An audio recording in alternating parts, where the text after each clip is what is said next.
তোমরা যারা পশুপ্রেমী, যারা ডগ লাভার বা পশুপ্রেমী, তারাই বুঝতে পারবে আমার এই ভিডিওর মাধ্যমে কি বলা হচ্ছে।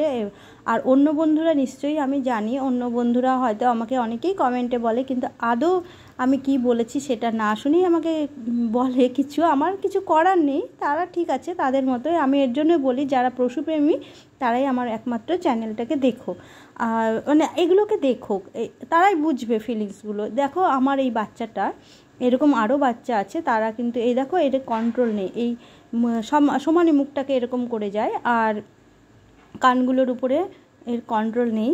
তা আরও কিছু বাচ্চা আছে, এ কিন্তু একটা বিস্কুট পর্যন্ত ধরে খেতে পারে না, ধরতে পারে না মুখ দিয়ে। দেখেছো কীরকম করছে, আমি সেটাই তোমাদের সঙ্গে শেয়ার করলাম। এটা কিন্তু কোনো মজার জিনিস না, আমি বুঝতে পারি যে ওদের কষ্ট কতটা হয়, সেই জন্য আমি ওকে তো গলায় একদমই বেল্ট বা চেন দিয়ে কখনোই আটকে রাখি না, আর বাইরে বের করি না। সত্যি কথা কি, ওকে বাইরেই বের করি না। আমার একতলা দোতলা ছাদে সব সময় ও ঘোরাঘুরি করে, সব ঘর ওর জন্য খোলা, যথেষ্ট।